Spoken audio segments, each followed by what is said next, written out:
So, once again po, good morning po.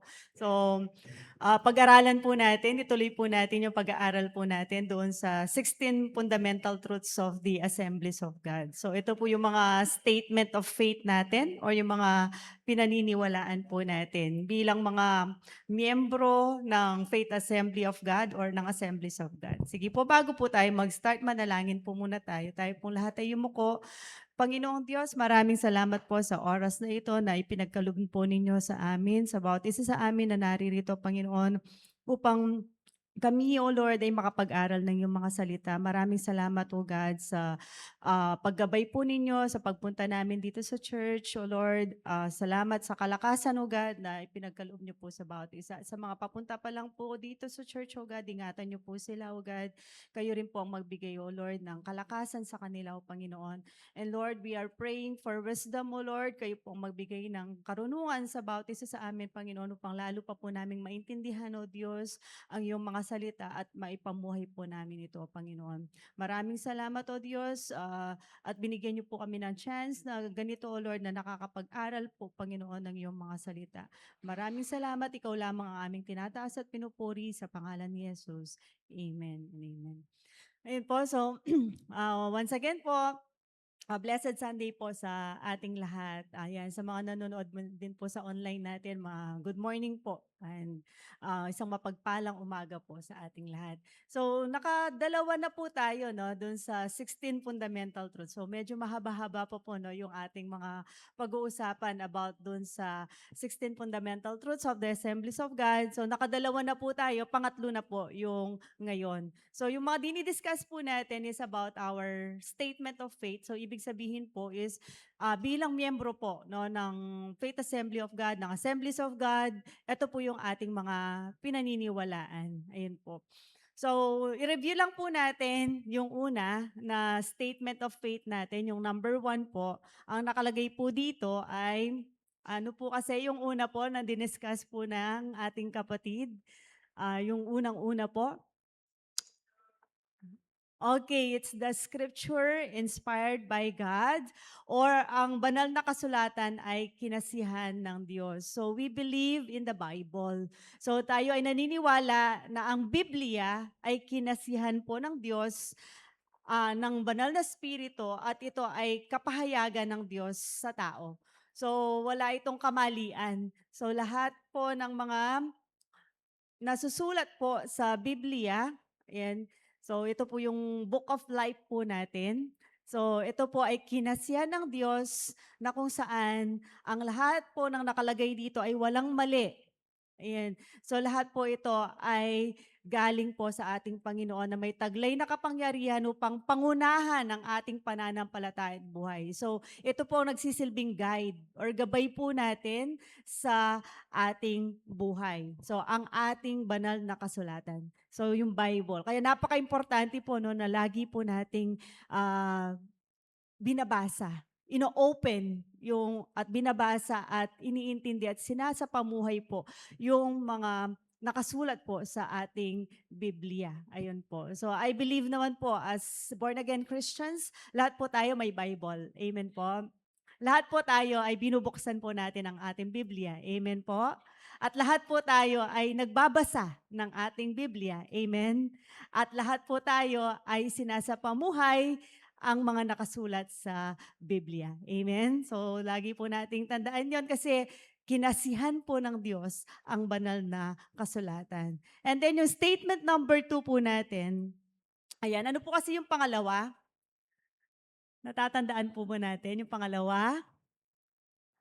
One true God. Ayan. So, statement faith number 2, pangalawa po, ay ang iisang tunay na Diyos. Yun po yung diniscuss po ni Sister Micah. Yung una po si Sister Jam, no? So, tayo ay naniniwala na mayroong iisang Diyos. Yun po yung ating pinaniniwalaan na walang simula at manatiling magpakailanman. So, binubuo ng tatlong persona. So, yung Ama, ang Anak, at ang banal na Espiritu. Ito ay tatlong persona na nagkakaisa sa kanilang katangian at kalagayan ng Diyos. So naniniwala po tayo na meron po tayong iisang tunay na Diyos na merong tatlong persona, ang Ama, ang Anak, at ang Banal na Espiritu. Ano po kaya yung pangatlo po natin na statement of faith natin or pinaniniwalaan po natin? So ang pangatlo po ay, ito po, ang pagkadiyos ng Panginoong Hesukristo. Ayan. So tayo ay naniniwala sa pagkadiyos po ng ating Panginoong Hesukristo na siya ay pinanganak sa Birheng Maria or sa kanya, pinanganak sa kanya ni Birheng Maria sa kanyang buhay na walang kasalanan. So namuhay po ang ating Panginoong Hesus dito sa mundo na to na wala pong bahid na kasalanan at ang kanyang pagtitiis po no, at pagtubos sa atin, sa ating mga kasalanan sa pamamagitan ng kanyang kamatayan at ang kanyang pagkabuhay na muli. So ito po yung mga pag-aaralan po natin under po dito sa statement of faith number 3 natin at ang pagkadiyos ng Panginoong Hesukristo. So una po, ang banal na kasulatan na kinasihan ng Diyos. Pangalawa, ang naniniwala po tayo na meron tayong isang Diyos na may tatlong persona, ang Ama, ang Anak, at ang Banal na Espiritu. At ang pangatlo po natin na paniniwala or faith po natin ay pagka-Diyos ng Panginoong Hesukristo. Isa-isain po natin.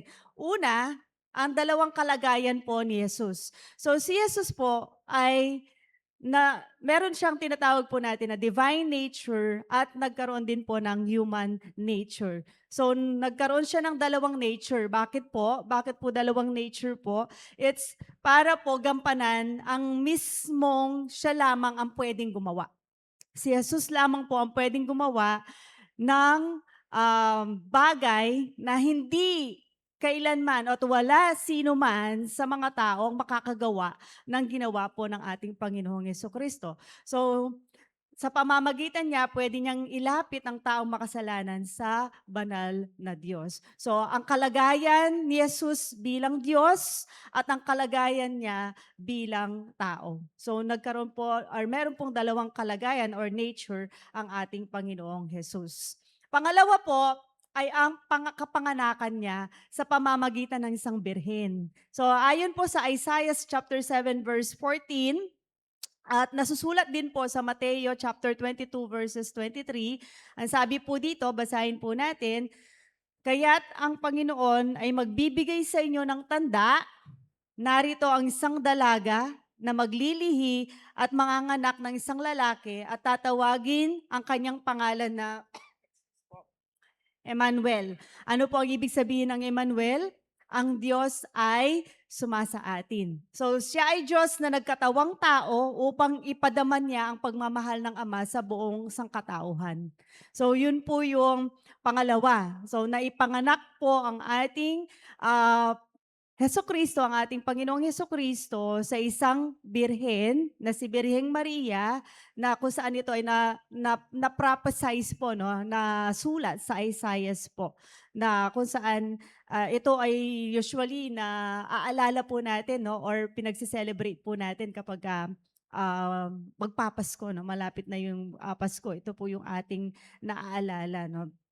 So, bakit po siya nagkatawang tao? Upang ipadama po niya mismo sa atin, sa mga tao, ang pagmamahal ng Ama na sa buong sangkatauhan. Ayun po. So, bakit mahalaga po ang pagsilang sa isang birhen?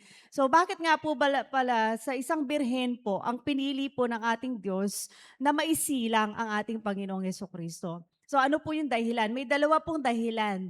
So, unang dahilan ay upang sa katuparan ng hula ni Isaiah. So, meron, nakasulat po, yun nga, yung nabasa po natin kanina sa Isaiah chapter 7 verse 14, narito ang isang dalaga at maglilihi. So, na-prophesize po yun. So, isa po siyang propesya or hula ni Isaiah na nasusulat po. So, isa po yung reason bakit po kailangan na maisilang ang ating Panginoong Hesukristo sa isang birhen or isang dalaga. Pangalawang dahilan po ay pagpapahintulot na makagawa ang banal na espiritu sa kapanganakan ng Panginoong Jesus. Yun nga po yung nasabi po natin kanina na sa pamamagitan ng pagkakatawang tao ng ating Panginoong Hesukristo ay naipadama po sa mga tao kung gaano po ang pagmamahal po ng ating Diyos Ama. Ayun, sa pamamagitan po niya. So minsan po kasi ang tao kapag hindi po niya nakikita 'no, minsan hindi po niya pinaniniwalaan. Pero nasusulat nga po is kapagka tayo naniniwala sa ating Panginoong Diyos, kahit hindi po natin nakita 'no, hindi po natin nakikita, mas tayo ay pinagpapala po ng ating Panginoong Hesus. Pero dati po kasi yung mga tao 'no, kapag hindi po nila nakikita, minsan hindi po nila pinaniniwalaan. So sa pamamagitan po ng ating Panginoong Jesucristo na nagkatawang tao, sa pamamagitan niya nakita po siya, naipadama po niya yung pagmamahal po ng ating Panginoong Diyos Ama. At nasasabi din po sa Lucas chapter 1 verse 35, bababa sa iyo ang banal na spirito at lililiman ka ng kapangyarihan ng kataas-taasan, kaya naman ang banal na ipinanganak mo ay tatawaging anak ng Diyos. Ito po ay sinasabi ng Diyos kay Birheng Maria nung pong, siya po yung pinili bilang siya po ang maglilihi at magdadala at magluluwal sa isang sanggol na tinawag po or na anak po ng Diyos, yun po. And then pangatlo, ang kanyang pagkawalang kasalanan na pamumuhay. Ang ating Panginoong Diyos po, pinaniniwalaan din po natin na ang ating Diyos na si Jesucristo ay hindi po siya nagkasala. Wala po siyang kasalanan or bahid na kasalanan nung siya ay nabuhay po dito sa mundo at nagkatawang tao. Ang Panginoong Yesus ay tunay na Diyos na nagkatawang tao. So dito po sa John chapter 1 verse 14 or 1 verse 14, na susulat po dito, at nagkatawang taong Panginoong Jesus at tumahan sa gitna natin at nakita namin ang kanyang kaluwalhatian na gaya ng bugtong ng Ama, na puspos ng biyaya at katotohanan. Siya ay nabuhay na perpekto, subalit tayong mga tao ay punong-puno ng kapalpakan, buong-buo ang kanyang katuwiran, kabanalan at walang kasalanan.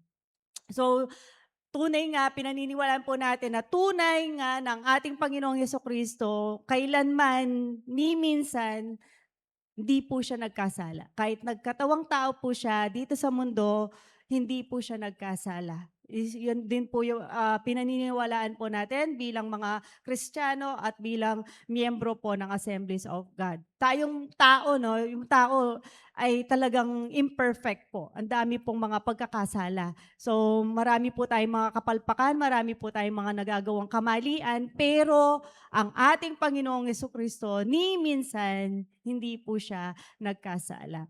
So ano po yung patunay? Paano po natin malalaman? Paano po natin masasabi na ang Panginoong Jesucristo ay walang kasalanan, na hindi po siya nagkasala? So ito po yung mga rason or yung mga paliwanag na magsasabi or nagsasabi na ang Panginoon ay wala po talaga siyang kasalanan. So unang-una po ay ang patotoo ni Pedro at ni Juan. Sino po ba si Pedro at si Juan? So, di ba po sila po yung mga disciples po ni Jesus na lagi po niyang kasama, na hindi po nila iniwan ang ating Panginoong Jesucristo. Lagi po silang nakasubaybay, nakasunod sa ating Panginoon. So, ibig po sabihin, yung patotoo po nila ay totoo po talaga. Kasi lagi po nilang kasama, lagi po nilang nakikita ang ating Panginoong Jesucristo. Saan po nasusulat yon? 1 Peter chapter 2 verse 22. Ang sabi po dito, na siya'y hindi nagkasala o kinasumpungan man ng daya ang kanyang bibig. So lahat ng lumalabas po sa bibig ng ating Panginoong Jesucristo ay walang bahid po na pagkakamali or pagkakasala. Sa panahon ng lumang tipan, ang mga angkan ng Israel ay nag-aalay ng hayop na susunugin sa altar, at ang hayop na ialay nila ay dapat walang dungis, walang kapintasan. So nasusulat po yan sa Leviticus chapter 1 verse 3 and 10. Ipinakilala ni Pedro ang Panginoong Jesucristo bilang walang kapintasan at walang dungis na tupang iahahin. Di ba nga po, ang Diyos, ang Panginoong Jesucristo, siya po yung naging alay para po matubos po yung ating mga kasalanan. So sa Old Testament, pag nag-aalay po sila ng mga hayop, ng mga tupa, yung pinaka-the best po, no, yung talaga pong kikilatisin po nila yan. Titignan nila yung walang mga ano po, no, ano yun? walang sugat, walang dungis, yung ma ma yung pong malinis, maganda yung kanyang balahibo, 'di ba po, mataba, yung tupa, perfect, yung almost perfect na po talaga, hahanapin po nila 'yan. So same din po sa ating Panginoong Jesucristo na siyang nagsilbing alay po, para po matubos tayo sa ating mga kasalanan. So wala po siyang bahid na dungis or kapintasan. Gano'n po siya, dinescribe po ni Pedro. So pinaniniwalaan din po natin na si Pedro ay apostoles po ng ating Panginoon. So, pinaniniwalaan po natin ang kanyang mga salita. So, aside po kay Pedro, nagpatotoo din po si Juan. Kaya napaka-importante po ng testimony, no, or yung pagpapatotoo, no. So, kasi po, ito po ay naipapahayag po kung gaano po kadakila po ang ating Panginoong Hesukristo. Ayun po. So, nakalagay po dito, sabi ni Juan, excuse po. At nalalaman ninyo na siya'y Panginoong Yesus na nahayag upang mag-alis ng mga kasalanan at sa kanya'y walang kasalanan. So even po si Juan, nagpapatunay din po na nagsasabi talaga na ang ating Panginoon ay wala pong bahid na kasalanan. Ayun, meron pa po dito, kahit yung mga kalaban or kumalaban po sa ating Panginoong Yesus, nag-testimony din po sila or meron din po silang patotoo, na nagsasabi na ang Diyos ay wala po talagang bahid na kasalanan. So sino po itong mga 'to? Una, si Judas Iscariote. 'Yon, sino po si Judas? Siya po yung, ah nagtaksil po 'no, ayan sa ating Panginoon 'no. Isa sa mga apostoles po ng ating Panginoon pero pinagtaksilan po ang ating Panginoong Hesukristo. So even po siya na kumalaban po sa ating Panginoong Hesus ay nagsabi, 'yan sa Matthew chapter 27 verse 4, sinabi ni Judas na nagkanulo sa kanya, "Nagkasala ko sa aking pagkakanulo sa dugong walang kasalanan." Yun po, tingnan niyo po yung word na dugong walang kasalanan. So siya po ay inamin niya na siya ay nagkasala sa dugong walang kasalanan. So ibig po sabihin, nagpapatunay din po na even yung kalaban or kumalaban sa ating Panginoong Jesucristo, nagsasabi, wala po siyang kasalanan. Walang bahid na kasalanan ang ating Panginoong Jesucristo. Sino pa po? Sino pa kaya yung nagsabi na wala pong kasalanan ng ating Panginoong Yesus? Ayan, kilala po ba natin ito? Si Poncio Pilato, si Pontius Pilate, no? So ano naman po ang kanyang sinabi na nagpapatunay na walang kasalanan ang ating Panginoong Yesus? Nakalagay po dito, ayon kay Pilato, "Dinala ninyo sa akin ang taong ito na gaya ng isang nagpapasama na sa bayan at narito, nang aking siyasatin siya sa harapan ninyo, ay wala akong nasumpungang anumang sala ng taong ito tungkol sa mga bagay na isinusumbong ninyo laban sa kanya." Lucas chapter 23 verse 14. So hanggang kahit ano pong isipin, no, ni Poncio Pilato or ni Pilato, wala po talaga daw siyang makita. Ano ba ang kasalanan ng taong ito at nais pong parusahan ng mga tao? Eh wala naman po siyang nakikita bilang isang mataas na pinuno, siya mismo nagpapatunay na wala po siyang nakitang pagkakasala or pagkakamali po ng ating Panginoong Yesus. Bakit po nila gustong parusahan? So dito po, even yung kumalaban po sa ating Panginoon, nagsasabi din po, no, na wala po talagang bahid na kasalanan si Jesucristo. Sino pa po? Meron pa po. Yan. Yan, yung mga tulisan. Sino po yung mga tulisan na to? Ayan. So, the time na naipako na po ang ating Panginoong Jesucristo, 'di ba po, meron pong dalawang nakasama na ano din po 'no, ano pong pangalan ng ating mga ano na yon, mga character na yon? Si Barrabas po ba? Ayan, okay.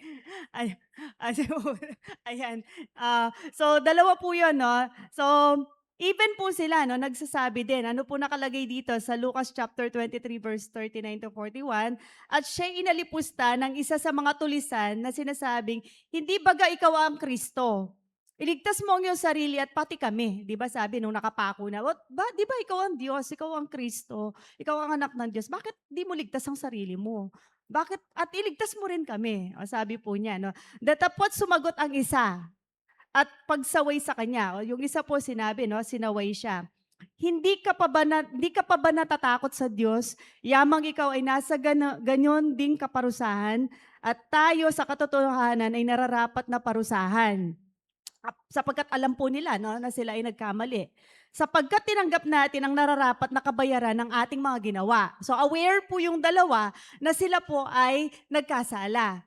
So kaya po sila ay dapat na parusahan. Alam po nila yon. Yun po yung consequence na mangyayari po sa kanila dahil doon sa ginawa po nila na hindi maganda. Datapwat ang taong ito'y hindi gumawa ng anumang masama. So even po itong mga nagkasala na kasama po nakapako dun sa krus po ng ating Panginoon na ito may mga makasalanan, sila po mismo ay nagsasabi na nagpapatunay na ang ating Diyos ay wala pong bahid na kasalanan, na wala po siyang ginawang masama. Sila, deserved nila kasi meron po silang ginawang masama. Yun po. Next po, ayun po, isa din po sa pinaniniwalaan po natin, no, yung statement of faith po natin na inalay niya ang kanyang buhay upang tubusin ang buong sangkatauhan mula sa kanilang kasalanan. So ang Panginoong Diyos ay inalay ang kanyang sarili na naging kalugod-lugod sa harapan ng banal na Diyos upang ang kasalanan ng buong sangkatauhan ay tumanggap ng kapatawaran at makatagpo ng permanenteng kalutasan. So ayon sa 1 John chapter 2 verse 2, at siya ang perpektong alay sa ating mga kasalanan. So perfect po ang ating Panginoong Diyos. So hindi lamang sa ating mga kasalanan, kundi ng buong sanlibutan. Yan din naman. So ibig sabihin, fair, no, ang ating Panginoong Diyos. So hindi lang po dun sa yan, sa tayo lang yung inalay niya ang kanyang buhay, sa buong sanlibutan po inalay ang kanyang buhay. Ayun po, no? So next po, ang kanyang pagkabuhay mo na muli. So ito po ay pinaniniwalaan din po natin na ang ating Diyos ay ipinanganak sa isang birhen. Siya ay inalay ang kanyang buhay upang tubusin po ang ating mga kasalanan at ang pagkabuhay na muli ng ating Panginoong Hesukristo. Yan, na ang sabi dito, ang katotohanan si Kristo ay nabuhay na muli at nagpakita ng kamatayan at hindi pwedeng pumigil sa kanyang pagbibigay pag-asa sa buong sangkatauhan. So pinaniniwalaan din po natin ang ating Panginoong Diyos ay nabuhay muli. So hindi po siya namatay and then hindi na po tumayo dun sa kanyang libingan. No? So may mga patunay po dyan. Ayan. So ano po yung una? Na nagpapatunay ng ating Panginoong Hesukristo ay nabuhay na muli. Ano po yung mga mga dahilan, no? Or masasabi natin na pinaniniwalaan po talaga natin na mula sa mga patay siya ay nabuhay. Una, ang malaking bato na siyang tinatakan at ginamit na pangtakip sa kanyang libingan ay naigulong na. So alam naman po natin, no, na itong batong ito mabigat na mabigat po talaga, no. So hindi po siya basta-basta na iaalis. So ayon sa Lucas chapter 24 verse 2, nang dumating sila doon, nakita nilang naigulong na ang batong nakatakip sa libingan. So ibig po sabihin, wala po doon ang ating Panginoong Hesukristo na nagpapatunay na siya ay nabuhay na muli. Pangalawa po ay patutuo ng mga bantay sa kanyang libingan. So ano pong nasusulat sa Matthew chapter 28 verse 15? Pagkaalis ng mga babae, pumunta sa lungsod ang ilan sa mga kawal na nagbabantay sa libingan at isinalaysay sa mga punong pari ang buong pangyayari. So itong mga bantay na ito, nakita po nila na naigulong yung bato, wala na po doon ang bangkay po ng ating Panginoong Hesukristo. So ibig po sabihin, nabuhay, no, na muli ang ating Panginoon. So wala na po siya doon. Ano pa po? Ang physical na bangkay ng Panginoong Hesukristo ay wala na sa loob ng libingan. Ano po nakalagay? Lucas chapter 24 verse 3. Ngunit nang pumasok sila roon, wala na ang bangkay ng ating Panginoong Hesukristo. Ayan po, no? Empty na po yung kanyang libingan po doon. So isa pa po na nagpapatotoo na muling nabuhay ang ating Panginoong Hesukristo ay ang mga anghel po.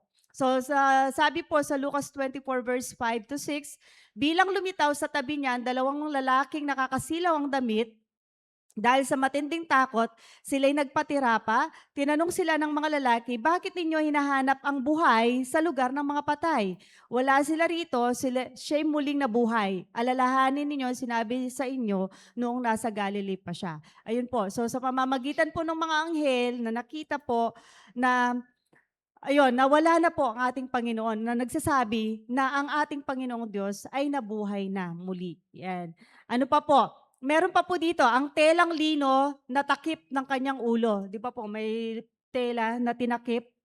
So nakita nila na nakatiklop na po ito ng maayos na nakalapag sa isang sulok. So paano po kaya nagawa yun? No? Kumbaga, hindi lang po basta iniwan na nakakalat no, yung mga tela na nandoon po sa libingan ng ating Panginoon. Nakatupi pa po ito ng maayos. So ayon po sa John chapter 20 verse 6 to 7, nang dumating si Simon Pedro, tuloy-tuloy siyang pumasok sa libingan at nakita nito ang mga telang lino at ang panyong ibinalot sa ulo ni Jesus. Ang panyo ay hindi kasama ng mga mamahaling tela, kundi hiwalay na nakatiklop sa isang tabi. Ayun po. So, nagpapatunay po na yung mga telang yon na ginamit sa ating Panginoong Jesucristo ay naiwan po no, doon sa kanyang libingan at maayos po ang pagkakalagay po doon sa libingan ng ating Panginoong Diyos. So ito po, itong konsepto, ito pong nasusulat na to, no, minsan dahil nga po ang sabi natin, ang Diyos natin ay Diyos ng pagiging organized. Kailangan bilang mga Kristiyano po, gayahin din po natin no, ang ginawa ng ating Panginoong Jesucristo na maging organized din po tayo sa mga bagay-bagay po. No? Kasi imagine, napakasimple lang po, no? Simpleng tela lang, pero hindi po siya basta iniwan, nakatupi pa po at nakaayos po ang pagkakalagay po. So bilang Kristiyano, dapat po, gano'n din po tayo, no? Maging organized din po tayo sa mga bagay-bagay po. No? Na isa sa mga turo po ng ating Panginoong Hesukristo.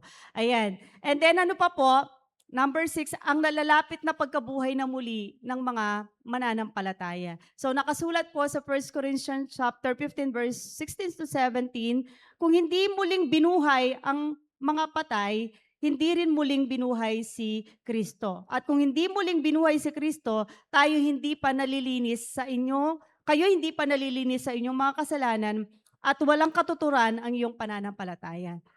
So, we believe that Jesus no, has risen from the dead. So, dahil kung hindi po nangyari yon, hindi po nabuhay na muli ang ating Panginoong Diyos, so walang kabuluhan po yung pananampalataya po natin ngayon.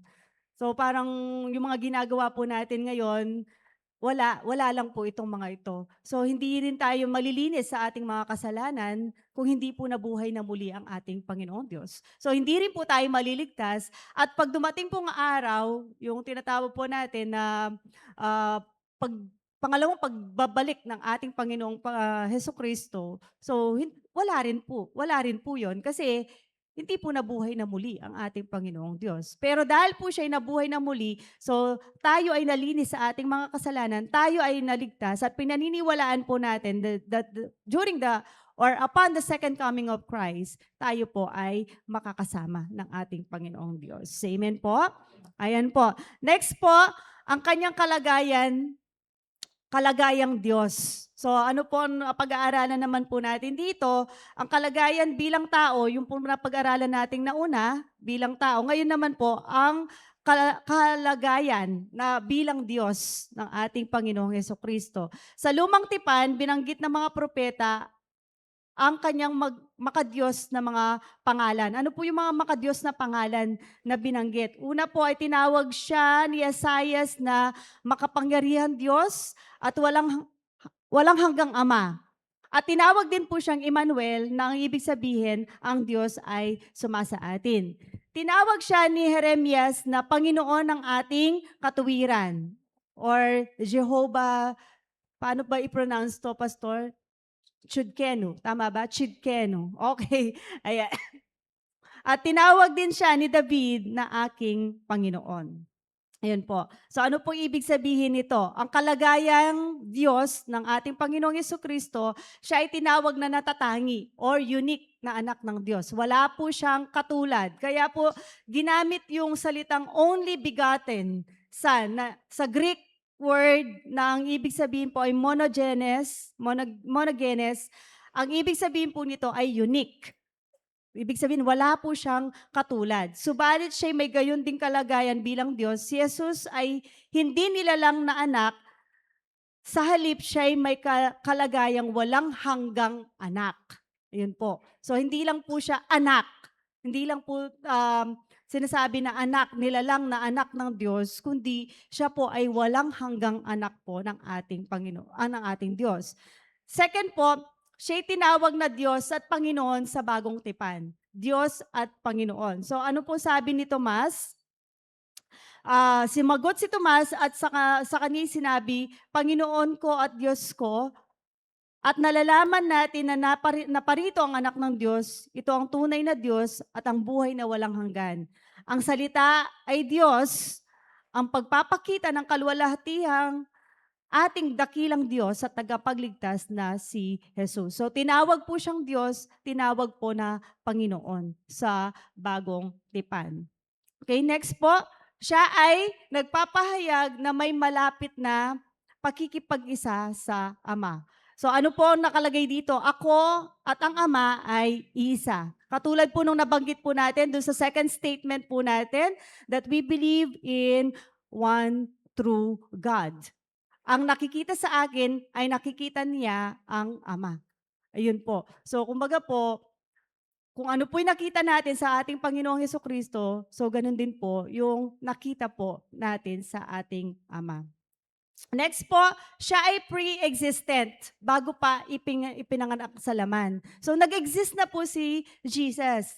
Bago po siya ipinanganak bilang Jesus na ating tagapagligtas, nandun na po siya. Nakalagay po dito, bago ipinanganak si Abraham, ay ako nga.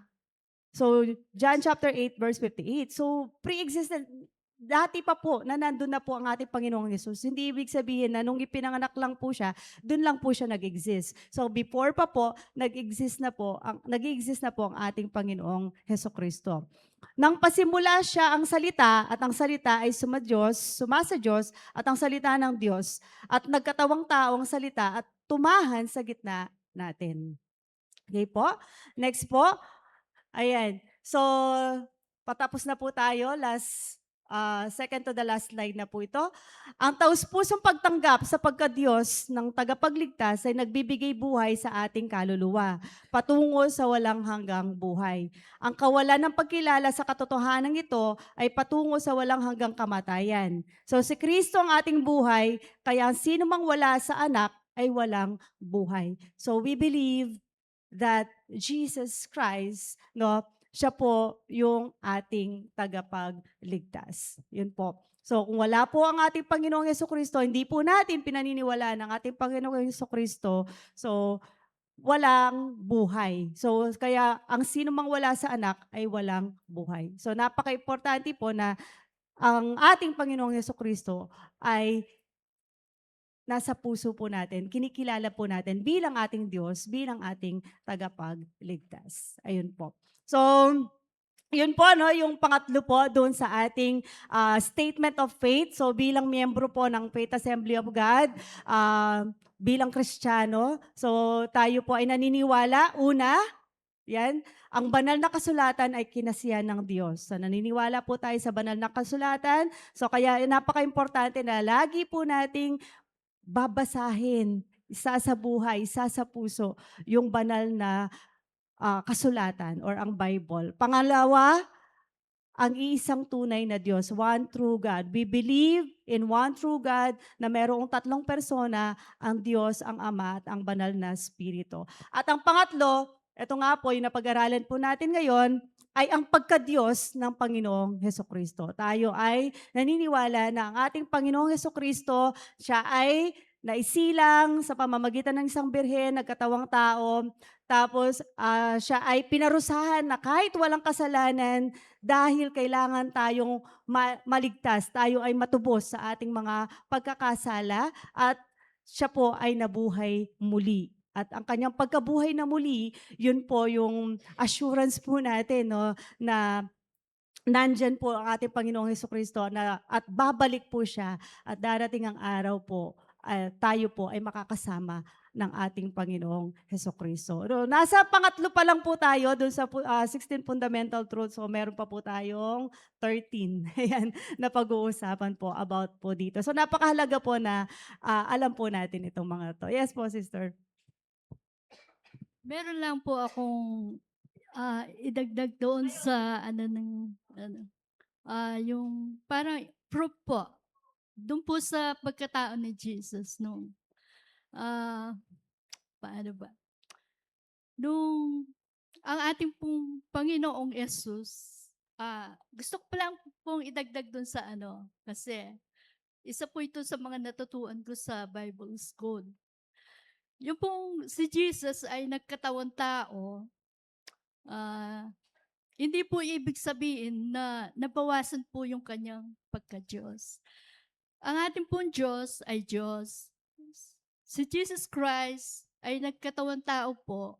100% po na siya rin po ay Diyos. Ngunit nung ginamit po niya yung kanyang pagkatao bilang tao, hindi po niya ginamit yung kanyang kapangyarihan bilang Diyos. Bakit po? Kasi sa pagmamahal niya sa atin, hinubad po niya yung kanyang pagka-Diyos. Kumbaga po, siya po ay dumanas bilang tao. Naranasan din po niya yung maisilang siya bilang bata, lumaki na parang normal po, gaya po natin. Nakaramdam din po siya ng kalungkutan, ng sakit, kung ano po yung nararanasan ng tao ay naranasan din po niya. Nakaranas po siya ng sakit na kahit wala po siyang kasalanan, ng kaparusaan, kahit wala po siyang kasalanan. Ibig pong sabihin nun, yung pagmamahal ng ating Diyos ay ipinagkaloob niya po sa atin para tayo ay maligtas. Kasi po si Jesus Christ, siya lang po yung katumbas ni Adan para yung kasalanan na nagawa po ni Adan ay siya po yung naging katubusan. Parang si Adan po at saka si Jesus Christ, siya yung katapat para yung kasalanan ng mga tao ay mapawalang sala. Parang si Jesus ay naging, ano po yun, yung parang handog po para tayo po ay maligtas. Gayon po yung pagmamahal ng Diyos sa atin. Hinubad niya yung kanyang pagka-Diyos, nagkatawang tao, para po tayo ay maligtas. Ganyan niya po tayo kamahal. Yun lang po. Ayan, thank you. Hindi po, ayun po. So, maganda po yung pagpapaliwanag din po ni Sister Dea na yung ang Panginoong Hesus, hinubad po niya yung kanyang pagka-Diyos. So, hindi po yung naisilang siya tapos alam po niya na siya ay Diyos. So, parang yung kung iba is ang gagawin lang po nun parang isang pitik lang, 'di ba po, puwede naman po niyang gawin na yung mga bagay-bagay po 'no, pero hindi po niya ginawa yun. So kumbaga, na-experience pa rin po niya yung pagiging isang tao. Yun nga po, sabi nga po Sister Lea nakaramdam din po ng sakit, ng lungkot. So parang gano'n din po tayo na tao, ayun po. So amen po. So maraming salamat po Sister Lee sa karagdagang impormasyon po dito po sa ating napag-aralan po ngayon. Ayun po. So, okey na po, maraming salamat po. Ayan, so pang-apat na po niyan sa susunod po. So tandaan lang po natin yung una, pangalawa at pangatlo. Memorize po natin ito. Ayan, so yung mga 16 fundamental truths po natin. So nakatatlo na po tayo. Maraming salamat. Sige po, tayo po ay manalangin. Panginoong Diyos, maraming salamat po sa oras na ito na minsan pa ikaw ay aming, lalo pa pong nakilala, O Lord, sa pamamagitan ng iyong mga salita, O Lord. Salamat, O Lord, sa wisdom, O Lord, na pinagkaloob niyo po sa amin. Nawa, Panginoon, kayo po ang mag-guide, O Lord, habang kami nag-aaral, O Lord, ng iyong mga salita, kayo po ang gumabay sa bawat isa sa amin, Panginoon. Lord, we pray for our Sunday service, O God. Kayo din po ang manguna, O God. At ikaw lamang ang aming tinataas, dinadakila, at aming sinasamba, nag-iisang Diyos na aming Ama. Ito po ang aming panalangin sa pangalan ni Jesus. Amen and amen.